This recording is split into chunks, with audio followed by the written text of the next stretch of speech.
Hello friends, welcome to Meera Mind Voice. Day 40 in Big Boss House. 40 நாள் ஓடி போச்சுங்க. இந்த 40 நாளில் இவங்க இந்த கேமில் உருப்படியாக என்ன பண்ணியிருக்காங்கன்னு பார்த்தா ஒரே ஒரு கேப்டன்ஷிப் கேம் இன்றைக்கி நல்லா விளையாடினாங்க. அவ்வளோதான். மற்றபடி ஸ்னோ டிஃப்ரென்ஸ் இன் கூச்சல், குழப்பம், சண்டை, அப்யூசிவ் வேர்ட்ஸு, அப்புறம் மற்றவங்கள மட்டம் தட்டுற வார்த்தைகள், நம்ம நினச்சி கூட பார்க்க முடியாத வார்த்தைகள்லாம் நிறைய அப்படியே முத்து மாதிரி உதிர்க்கிறாங்க இந்த வீட்டில். இந்த வீடியோவை பார்க்குறதுக்கு முன்னாடி முதல் தடவையாக இந்த சேனலுக்கு வர்றவங்க, இது வரைக்கும் சப்ஸ்கிரைப் பண்ணாதவங்க சப்ஸ்கிரைப் பண்ணிக்கோங்க ப்ளீஸ். தேங்க்யூ. இன்றைக்கி 1 ஹவரில் பார்த்தோன்னாக்க, அதாவது இந்த சீசனே எப்படி ஆயிடுச்சுன்னா 1 ஹவர் தனி, 24 ஹவர்ஸ் தனி. 1 ஹவரில் காமிக்கிறது 24 ஹவர்ஸில் வந்ததில் பல வராது. அதே மாதிரி ஒரு சில விஷயங்கள் 1 ஹவரில் வருது, ஆனால் 24 ஹவர்ஸில் அது வரவில்லை. எஸ், அதை காமிக்காமையும் விட்டுருக்காங்க. ஸோ இதை எப்படி பார்க்குறது, எப்படி பண்ணுறது? மேஜராக 1 ஹவர் எடுத்துக்கலாம். பிகாஸ் நிறைய பேர் 1 ஹவர் தான் அதிகம் பார்க்குறாங்க அப்படிங்கிறதுனால நடுப்புற நம்மை பாதித்த 24 மணி நேர நிகழ்வுகளையும் சேர்த்துக்கலாம் அப்படின்னு நான் நினைக்கிறேன். இன்றைக்கி 1 ஹவரில் பார்த்தோன்னாக்க, சபரி வினோத் அண்ட் கமருதீன் கிட்ட ஒரு ஜிப்லாக் பேக்கை காமிச்சு, டேய் இந்த ப்ரெஷ்ஷு இதெல்லாம் டஸ்ட்பினில் இருந்துச்சு, யார் போட்டாங்க, யாரோடதை எடுத்து போட்டாங்கன்னு தெரியல. ஏன்னா இதுக்கு 2 நாள் முன்னாடி ஃப்ளஷ் டேங்க்குள்ளேருந்து ஒரு ப்ரெஷ் எடுத்திருக்காங்க. ஃப்ளஷ் டேங்க்கு உள்ளுக்குள்ளே தவறி விழுறதுக்கான வாய்ப்புகள் இல்லை. ஸோ யாரோ ஒருத்தர் டெலிபரேட்டாக இதை இந்த வீட்டில் பண்ணுறாங்க. அதை ஏன் தலை அட்ரஸ் பண்ணலை அப்படிங்கிற மாதிரி பின்னாடி இதை கொண்டு வராங்க. உண்மையிலே இது அவங்களுக்கு கொடுக்கப்பட்ட டாஸ்கா, இல்லை வேணும்ன்ட்டே தலையை மட்டம் தட்டுறதுக்காக பண்ண விஷயங்களா என்னன்னு நமக்கு புரியலிங்க. ஏன்னா 24 ஹவர்ஸ்லேயும் இதை பற்றி பெருசாக எதுவும் வரல. ஸோ அதை இது யார்கிட்டையும் சொல்லாதீங்க, ஆனால் நான் வீக்கெண்டில் கேட்கணுன்னு இருக்கேங்கிற மாதிரி நம்ம சபரி சொல்கிறாரு. கானா, வினோத், கமருதீன் சும்மா இருப்பாங்களா? வினோத் பெருசாக யார்ட்டையும் சொன்ன மாதிரி தெரியல. சரி, பார்ப்போம். அதை அடுத்தது பார்த்திங்கன்னா, வியன்னாவும் சுபிக்ஷாவும் பேசிகிட்டு இருக்காங்க. சுபிக்ஷா செகண்ட் பிளேஸில் வந்ததுக்கு வியன்னா சொன்ன ரீசன் நான் உன்னை க்ளோஸாக வச்சுருக்கேன், உங்ககிட்ட ரொம்ப பேசினேங்கிறதுனால நீ இந்த காரணம் சொன்னியா அப்படிங்கிற மாதிரி கேட்க, எனக்கு நீ வந்ததில் பிரச்சனை இல்லை, எனக்கு 3வது இடம் எனக்கு கொடுத்துருக்கணும் அப்படிங்கிறது அப்படின்னு என்னென்னமோ பேசி குழப்பிட்டு, ஓகே வி ஆர் டன், இதுக்கு மேலே நீ உன் கேமை விளையாடு, நான் என் கேமை விளையாடுன்னு பேசிக்கிறாங்க. ஆனால் அதே பின்னாடி சுபிக்ஷா கேப்டன்ஷிப் டாஸ்கில் தோத்துட்டு உள்ளே போன உடனே வியன்னா தான் போய் அவங்கள சமாதானப்படுத்துகிறாங்க, அவங்கள ஆறுதல் படுத்துகிறாங்க. அவங்க இவங்களை கட்டிட்டு அழுத மொமெண்ட்டு ரொம்ப டச்சிங்காக இருந்தது, நல்லா இருந்தது. அது எடிட்டிங் ரொம்ப நல்லா பண்ணியிருக்காங்க இந்த தடவை, இன்னைக்கு எஸ்பெஷலி. அடுத்தது காலம்புற வேக்கப் சாங்குக்கு அப்புறமும் எஃப்ஜே தூங்கிட்டு இருக்காரு சிறைக்குள்ளே. அவருக்கு நாய் குலைக்கப்படுது. சிறை தண்டனை முடிந்து வீட்டுக்கு போகலாம் அப்படின்னுறாங்க. இவங்க 3 பேரும் பாவங்கானா. எஃப்ஜே அண்டு பார்வதி நிலமை நடுப்புற திவாகர் படுத்திருக்காரு. அவர் விடுற கொரட்டை சட்டையெல்லாம் கேட்டிட்டு படுத்துட்ருக்காரு. இவ்வளோ அநாகரிகமாகவா இருப்பாங்க? ஒரு கேமராவில் தெரியுறீங்கன்னு உங்களுக்கு தெரியும், பக்கத்தில் ஒரு பொண்ணு படுத்திருக்கு, அவ்வளோ சின்ன இடம் அது. இவர் மற்றவங்கள பேசுகிறாரு. அடுத்தது பார்த்திங்கன்னா, அரோரா விக்ரம்கிட்ட கேட்குறாங்க, ரொம்ப ஷாக் ஆகிட்டேன், நீங்கள் போடின்னு சொன்னது டெலிபரேட்டாக சொன்னீங்களா, தெரியாமல் சொன்னீங்களான்னு கேட்க, தெரிஞ்சே தான் சொன்னேன், அவள் என்னென்னலாம் என்னை பேசினா, விக்ரமன் நக்குன்னு சொல்லியிருக்காங்க. போய் இப்படி இல்லாமல் பேசுவாங்க? இவங்க பேசுகிற வார்த்தையெல்லாம் ரொம்ப தெளிவு, ரொம்ப பார்லிமெண்ட்ரி. அடுத்தவங்க சாதாரணமாக பேசினாலே அது அன்பார்லிமெண்ட்ரி. பாரு உள்ளே வந்தோடனே அவங்கக்கிட்ட ரொம்ப ரொம்ப சாஃப்டான குரலில் தான், ப்ளீஸ் வக்ரம்ங்கிற வார்த்தை சொல்லாதீங்க, எனக்கு கம்ஃபர்டபுளாக இல்லை அப்படின்னு சொல்ல, நான் இப்போ குளிக்க போகிறேன், வந்ததுக்கப்புறம் இந்த டிஸ்கஷனை வச்சுக்கலாம். இதில் என்ன டிஸ்கஷனுக்கு இருக்குது? இந்த வார்த்தை எனக்கு பிடிக்கல, சொல்லாத. சரி, சொல்ல மாட்டேன், முடிஞ்சு போச்சு. அதை விட்டுட்டு இந்த பொண்ணு திருந்தாதுங்க. அடுத்தது திவாகர் போய் எல்லா கேமராலையும் ஆக்ட் பண்ண ட்ரை பண்ண, ஒரு கேமரா கூட அவருக்கு ரெஸ்பாண்ட் பண்ணலை. இது என்றைக்கோ பண்ணியிருக்கலாமே கேமராமேன் சார். ஸோ எஃப்ஜே திரும்ப தூங்க நாய் குலைக்குது. அடுத்தது எஃப்ஜே பிபி வந்து பிக் பாஸ் உள்ளே கூப்பிட்டு இன்றைக்கி மட்டுமே 3 தடவை நாய் குலைச்சிருக்கு உங்களுக்காக.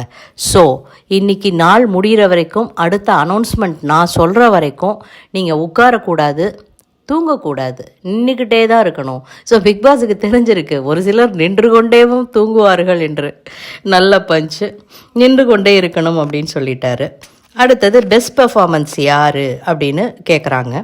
இதில் சபரி அண்டு சுபிக்ஷா கிடையாது. ஏன்னா சபரி ஆல்ரெடி கேப்டன், அடுத்த வார கேப்டன்ஷிப் டாஸ்க்குக்கு ஆல்ரெடி என்டர்டு.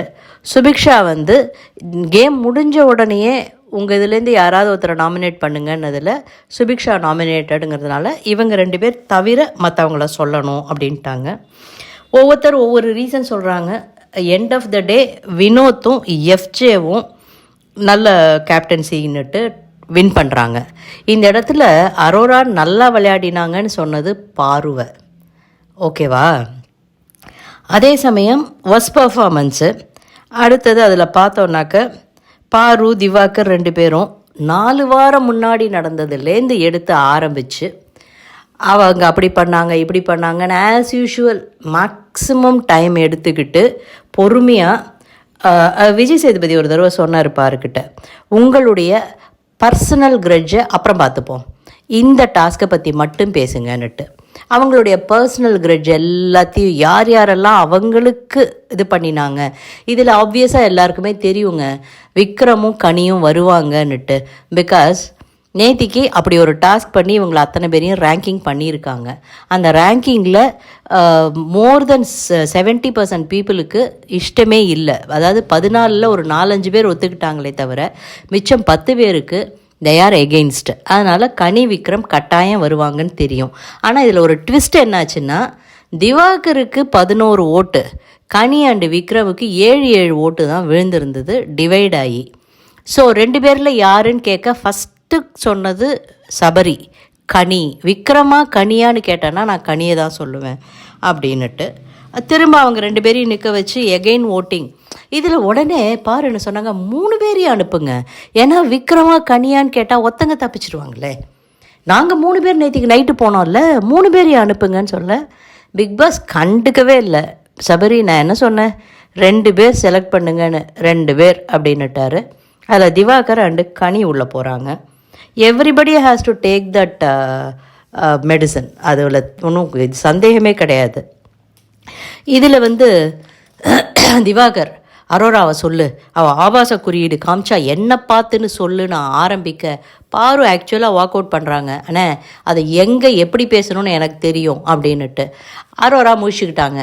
சரி இவங்க 2 பேரும் என்னமோ பிளான் பண்ணுறாங்க, இதை இங்கேயே முடிச்சாகணும்னு ஆரம்பிக்க பாரு வந்து நான் சொல்லவே இல்லை, நான் இதை சபைக்கு கொண்டே வரல, திவாகர் தான் கொண்டு வந்தாருங்கிற மாதிரி பிரிக்கு டாஸ்கில் 2 பிரிக்கை வந்து ஸ்லீப்பிங் மோட்லேயும் 1 பிரிக்கை வந்து ஸ்லாண்டிங்காகவும் வச்சோன்னாக்க அது விழாமல் இருக்குங்கிற மாதிரி இவங்க சொல்லியிருக்காங்க. அது எந்த விதமான ஆபாச கோடுன்னு சத்தியமாக எனக்கு இந்த நிமிஷம் வரைக்கும் புரியல. அது வந்து தவறு, ஆபாச குறியீடு காமிச்சிட்டாங்க அப்படின்னுட்டு அதை ஒரு இஷ்யூ ஆக்கி அதுக்காக ஒரு 1/2 மணி நேரம் காட்டு கத்தல் கூச்சல் குழப்பம் போட்டு அந்த இடத்தையே ரணகலமாக்கிட்டு பார்வதி உடனே ஆஸ் யூஷுவல் அவங்களுக்கு அரோரா மேலே காண்டு. பிகாஸ் கமருதீன் இப்போ அரோரா கூட தான் சுற்றிட்டுருக்காரு. ஆல்ரெடி திவாகர் பேசினார். திவாகருக்கு வந்து அவர் எல்லார பற்றியும் பின்னாடி பேசுவார். இந்த இது சொல்லுவாங்க தெரியுமா, பாம்பின் கால் பாம்பரியும்னுட்டு. அந்த மாதிரி அவர் பண்ணுறது எல்லாத்தையும் அடுத்தவங்க பண்ணுறாங்க. என்ன நம்ம இது பண்ணுறோம், அப்போ அவங்க பண்ணாமல் இருப்பாங்களா? இதை அவங்களுக்கு அப்படி தாங்க தோணும். நேற்றுக்கு இதே இஷ்யூவை சாண்ட்ரா சொன்னாங்க. அவளுக்கு இது ஒன்று இவங்க வச்சு காமிச்சாங்க அந்த பிரிக்கை அரோரா. அதை பார்த்துட்டு இது ஒன்றும் தப்பாக தெரியலையே, இல்லை பார்வதி அப்படி சொன்னாங்கன்னு சிரிச்சுக்கிட்டே தான் அரோரா சொன்னாங்க. அந்த இடத்துலையே பார்வதியும் அரோராவும் பேசி அதை தீர்த்துருக்கலாம். சபரி போய் பார்வதி கிட்ட என்ன சொல்ல வர, ஒழுங்காக அட்ரஸ் பண்ணுன்னு அரோரா போய் கேட்டிருக்காரு. அதையும் பண்ணாமல் நடு சபைக்கு இழுத்து வந்தது பார்வதி தான். நடு சபையில் பேசும்போது முதல் நாள் ராத்திரி வெளியில் உட்காந்து பீன் பேக்கில் சொன்ன சாண்ட்ரா, அதாவது அவங்களுக்கு அப்படி தோணுச்சுன்னா அது அவங்களோட புத்தி, அரண்டவன் கண்ணுக்கு இருண்டதெல்லாம் பேய் அப்படின்னு ஒரு வாக்கியம் சொல்லி சொன்னாங்க. அதையே இங்கே எழுந்து நான் கூட சொன்னேன், இது தப்பாக தெரியலையே, நீங்கள் வாயை திறக்கலை. ஸோ புருஷனும் பொண்டாட்டியுமா ஏதோ ஒரு விதமான கேம் விளையாடுறாங்க. அது என்னன்னு நமக்கு புரியல. அவங்களாம் வந்து ப்ரிஃபர்டு சைல்டு, அதாவது அதாவது என்ன சொல்கிறது, இந்த கெஸ்ட்டு ப்ரிவிலேஜ்டு கெஸ்ட் இந்த வீட்டில். ஸோ அவங்க என்ன வேணாலும் பண்ணுவாங்க. அடுத்தது இந்த சண்டை தாங்க ரொம்ப காய்ச்சி மூச்சுன்னு போயிட்டுருக்கு. இதை முடித்த உடனே திவாகரை வெளில கூட்டிகிட்டு போய் அந்த பொண்ணை பற்றி பேசுகிறாங்க. என்னென்ன வார்த்தையெல்லாம் பேசுகிறாங்கன்னா, அவள் வந்து இப்படி தான் அவனை கைக்குள்ளே போட்டுக்கிட்டா, இப்போ இவனை மடிச்சுக்கிட்டா, இது பண்ணிட்டா அது பண்ணிட்டா, கம்ருதீனோட இப்போ பழகிட்டு இருக்கா, அவள் என்ன தான் நினச்சிட்ருக்கா. இவர் வந்து கூப்பிடுறாரு, தலைவர் வந்து கூப்பிடுறாரு பாருவை, கிச்சன் டீமில் இருக்கீங்க, அங்கே கட் பண்ணுறதுக்கு கூப்பிடுறாங்க வாங்கன்னுட்டு. 5 நிமிஷம்னுட்டு இவங்க வர்றதுக்குள்ளே கிச்சன் டீமில் இல்லாத ஆட்கள் கூட உட்காந்து கரிகாய் கட் பண்ணி கொண்டு இருக்க. ஏன் நான் வரலன்னா நின்றுடாதா, நின்றுடுமா போயிடுமா, ஏன் பண்ணினா என்னன்னு எகெயின் குரலை ரைஸ் பண்ண. கனி வந்து பொழிச்சுன்னு கொடுத்தாங்க. ஒரு பொறுப்பை எடுத்துக்கிறதுக்கு முன்னாடி அதை யோசிக்கணும். அதை பண்ணாமல் வெளில நின்று நான் கதை எடுப்பேன்னா அப்படி தான் ஆகும் அப்படிங்கிற மாதிரி சொல்ல, அதில் கவனம் தேவை. நம்ம வீட்டில் நம்ம அம்மாவே சொல்லுவாங்க, ஒரு காரியத்தை எடுத்தால் அதில் கவனமாக பண்ண வேண்டாமான்னுட்டு. இவங்க வந்து அதெல்லாம் முடியாது, ஏன் அதுக்காக என்ன இங்கே சமையலே நின்று போயிடுமா அப்படின்லாம் என்ன பேச உனக்கு அருகதையே கிடையாது. பளிச்சுன்னு கொடுத்தாங்க. வாங்கிக்கிட்டு திரும்ப உட்காந்து ஏதோ கட் பண்ணிவிட்டு ஏதோ நானும் வேலை செய்தேன் அப்படின்னு, அது யூஷுவல் பார்வதிக்கு. இப்போல்லாம் நான் செய்ய முடியாது போ என்ன பண்ணுவேன் அப்படின்னு கேட்குறதில்ல. ஆனால் அதை வந்து காரியத்தில் காமிச்சிடுறாங்க. கம்ருதீனும் அரோராவும் பேசிகிட்ருக்காங்க. அரோரா சொல்கிறாங்க, நான் உன்னோட இருக்கிறது அவளுக்கு பொறாமையாக இருக்குது அப்படின்னுட்டு. உனக்கு தெரியுமா, கலைகிட்ட சொல்லியிருக்காங்க இந்த அம்மா, உன்னை யூஸ் பண்ணிவிட்டு வெளியில் போய் கழட்டி விட்டுடலாம், ஆளும் பார்க்க கொஞ்சம் நல்லா தான் இருக்கான், ஸோ எவ்வளோ தூரம் முடியுமோ யூஸ் பண்ணிக்கலான்னுட்டு. இன்னொன்று இவன் வந்து ரொம்ப அவள் அப்படி தான் இவள் இப்படி தான். ஆனால் இது பண்ணும்போது, நாமினேட் பண்ணும்போதெல்லாம் கெமின்னு சொல்லிட்டு வந்து அதை கனி அப்படின்னு மாற்றினார் ஃபர்ஸ்ட் பர்ஃபார்மன்ஸுக்கு. அதெல்லாம் மட்டும் அவங்க சொல்கிற மாதிரி பண்ணுவார். எல்லாருமே டபுள் கேம் ஆடுறாங்களா? அரோரா போய் தொலைஞ்சா நல்லா இருக்கும்னு திவாகரும் பாருவோம். அவள் ரொம்ப டர்ட்டி கேர்ள், ரொம்ப டர்ட்டி பர்சன். நீங்கள் என்னம்மா அப்போது? இந்த வீட்டுக்குள்ளே இருக்கிறவங்க வெளியில் என்னன்னு எனக்கு தெரியாதுங்க. எனக்கு சீரியல் பார்க்குற பழக்கமும் கிடையாது. இந்த பிக் பாஸ் ஒன்று மட்டும் பார்க்குற இப்போ தோணுது கெட்ட பழக்கம் என்று. இந்த பழக்கம் மட்டுமே இருக்கிறதுனால அவங்க வெளியில் என்ன பண்ணாங்கன்னு எனக்கு தெரியாது. வெளியில் பண்ணுறதை வச்சு நான் அவங்கள பேசுகிறதும் கிடையாது. இந்த வீட்டுக்குள்ளே என்ன பண்ணுறாங்க அதுதான் மெயின். அதில் இந்த பொண்ணு இன்னொரு பொண்ணை பார்த்து அது டர்ட்டி கேர்ள், டர்ட்டி பர்சன் அப்படி இப்படின்னு இவங்க தான் பேசிகிட்டு இருக்காங்க. உருப்படியாக நடந்த கேப்டன்ஷிப் டாஸ்க்கு வந்தது. ஒரு பின் வால் இருக்கும். அந்த வாலில் அந்த பின்ஸை பிடிச்சிக்கிட்டு எந்த இதில் வேணாலும் இவங்க நிற்கலாம். ஒவ்வொருத்தராக வந்து அவங்களுக்கு வந்து டோக்கன் கொண்டு வந்து கொடுத்துட்டாங்க. அந்த டோக்கன் எடுத்துகிட்டு யார் எந்த நம்பரோ அந்த ஆர்டர் படி பஸ்ஸர் அடித்த உடனே வந்து ஒரு ரீசனை சொல்லிவிட்டு ஒரு பின்னை பிடுங்கிட்டு போயிடணும். ஸோ ஒரு பின்னாக பிடுங்க அவங்களால வாலில் நிற்க முடியாது. பள்ளி மாதிரி வாலில் ஒட்டிக்கிட்டு நிற்கணும்.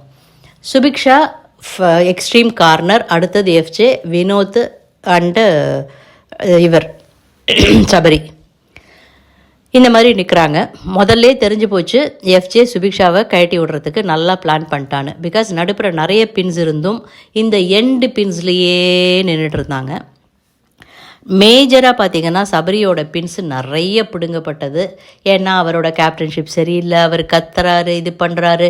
இதுக்கப்புறமா இந்த வீக்கெண்டு வந்து விஜய் சேதுபதி சார் இந்த வார கேப்டன்ஷிப் எப்படி இருந்ததுன்னு ஆரம்பித்தாருன்னு வச்சுக்கோங்களேன், தலையை பிச்சுக்கிட்டு ஓடிடுவாங்க ஆடியன்ஸு. அந்த அளவுக்கு இவங்களே அலசி ஆராய்ஞ்சு முடிச்சிட்டாங்க.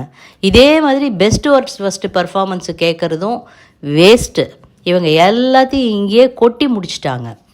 ஸோ அது பண்ணி ஃபஸ்ட்டு கீழே இறங்கினது சுபிக்ஷா, ரெண்டாவது இறங்கினது சபரி, மூணாவது வினோத். ஆக்சுவலாக அந்த வாலை பிடிச்சிட்டுலாம் தொங்கினார். பட் பிக் பாஸ் வந்து இப்படி தொங்கக்கூடாது அப்படின்னு சொன்னதுனால அவரும் இறங்கி விட்டார். அவரும் இது பண்ணதுனால எஃப்ஜே வின்ஸ். அதாவது ஸ்கூலில் எது ரொம்ப சேட்டை பண்ணுற ஒரு ஸ்டூடெண்ட் இருக்கோ அது கையில் சாவியை கொடுத்துட்டோன்னு வச்சுக்கோங்களேன், அதை வந்து பீப்புள் லீடர் ஆக்கிட்டோன்னு வச்சுக்கோங்களேன், அது மற்றவங்களை கவனிக்கிறதுலேயே மும்முரமாகி அது சுதாரிச்சிடும். அந்த மாதிரி எஃப்ஜே இருப்பாருன்னு இந்த வாரம் நம்புவோம். வேறு எதுவும் பண்ண முடியாது. So FJ becomes the captain. அவர் வந்து இன்றைக்கி நைட்டு லைட் ஆஃப் பண்ணதுக்கு அப்புறமா உட்காரலாம், அமரலாம், தூங்கலாம், எல்லாம் பண்ணலாம். அவ்வளோதான். எல்லா இதுவும் முடிச்சுட்டு எல்லா டாஸ்க்லேயும் கூடி பேசிக்கிறாங்க. தனியாக விளையாடுறது ஜாலியாக தான் இருக்குதுன்னு சபரி சொல்லிகிட்டு இருக்காரு. அவர் மூஞ்சியே சரியில்லை இந்த வாரம். அவரை நல்லா, ஆனால் இவரை வந்து ஒரு மாதிரி சைலண்ட் டார்ச்சர் கொடுக்குறாங்க. மற்றவங்க எல்லாம் கத்தி கத்தி கத்தி கத்தி கேப்டனாக வர்றதுங்கிறது இந்த வீட்டில் பெரிய சாபக்கேடு. அந்த மாதிரி பண்ணிடுறாங்க. இந்த அளவுக்கு கஷ்டப்பட்டு ஒரு டாஸ்க்கை முடிச்சுட்டு ஒரு கேப்டன் வர்றவர், அவருக்கு மற்றவங்க அடிபணியணும். அதுக்கு பிக் பாஸும் ஒத்துழைக்கணும். நீயா பண்ணு, நீயா பார்த்துக்கோ அப்படின்னா இவங்க அத்தனை பேரும் இப்படி தான் இவங்கள படுத்துவாங்க. சபரி வந்து குப்பையை எடுத்து வச்சுருக்கேன்னு வந்து திரும்ப விக்ரம் கிட்ட சொல்ல, விக்ரம் என்னோட டாய்லெட்ரிஸ் எல்லாமே காணும் அப்படிங்க. யாரோ ப்ரஷ் எடுத்து குப்பையில் போட்டிருக்காங்க. சாண்ட்ரா அவங்க ப்ரஷ்ஷை அவங்களே எடுத்து குப்பையில் போட்டுட்டு அதை வந்து திவ்யா கட்டி எடுத்துகிட்டு போக பார்த்துருக்காங்க. அவங்களே காணும்னு சொல்கிறாங்கன்னு நினைக்கிறேன் அப்படின்னுட்டு யாரோ பண்ணுறாங்கன்னு சொல்ல, சாண்ட்ரா வெளியில் உட்காந்து இவன் பிளான் பண்ணி செஞ்சிட்ருக்கான். அந்த குப்பை எடுத்து இவன் ரூமில் வச்சுருக்கான்னா 2 நாளாக ஏதோ ஒரு கதை ரெடி பண்ணிகிட்ருக்கான். இந்த வார கடைசியில் வந்து குறும்படம் போட்டு காமிக்க போகிறாங்க. அப்போ இவன் கதையை அவிழ்த்து விட போகிறான். இவங்களுக்கு ஏன் திடீர்னு சபரி மேலே இவ்வளோ வன்மம் வந்தது? 2 நாளாக அவன் என் கண்ணை பார்த்து கூட பேசுறதில்ல, அப்படியே தலையை குனிஞ்சிக்கிட்டே போகிறான், அது இதுன்னு சொல்ல, அமித் தான் தூக்கி போட்டிருப்பான்னு திடீர்னு அமித்தோட பேரையும் உள்ளே நுழைக்க, கமருதீன் அந்த குப்பையை எடுத்துகிட்டு வந்து சாண்ட்ராட்ட காமிக்கிறான். அவங்க சொல்கிறாங்க இது என்னோடது இல்லை அப்படின்ட்டு. இவன் கதை வச்சுருப்பான், இவன் திருப்பி விட்டுருவான், அவன் அது பண்ணிவிடுவான், அவன் இது பண்ணிவிடுவாங்க.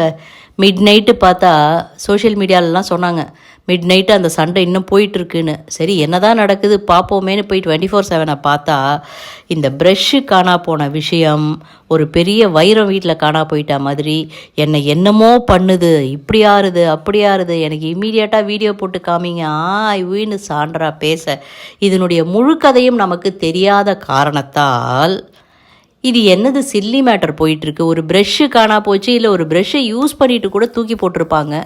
இவன் சொல்கிறான் எனக்கு சபரிக்கிட்ட எல்லாரும் கார்னர் பண்ண, அவர் நான் நேத்திக்கு பார்த்தேன், முந்தா நேத்திக்கு பார்த்தேன், அவரும் ஏதோ குழப்ப, எனக்கு ரொம்ப க்ரீப்பியாக இருந்துச்சு. அவங்க எதையோ கொண்டு வந்து குப்பையில் போடுறாங்க, இவங்க அதை மறைச்சி எடுத்துகிட்டு போகிறாங்க அப்படிங்கும்போது அப்படின்னு சொல்ல, உண்மையிலேயே குப்பையில் கேர்ள்ஸு எதை வேணாலும் போடலாம். அதை ஏன்பா நீ போய் கிளறி போய் மாட்டிக்கிற? அப்படியே அது குப்பையாக இருந்து போயிருந்ததுன்னா யாருக்குமே எதுவுமே தெரிய போகிறது இல்லை. ஒரு கேப்டனாக இருக்கிறதுக்காக போய் குப்பையெல்லாமா நோண்ட முடியும்? ஏன் உனக்கு இந்த வேலை நமக்குமே சொல்ல தோணுது. இந்த வீக்கெண்ட் என்ன நடக்குதுன்னு பார்ப்போம். இதோட வெள்ளிக்கிழமை நிகழ்வுகள் முடிந்தது.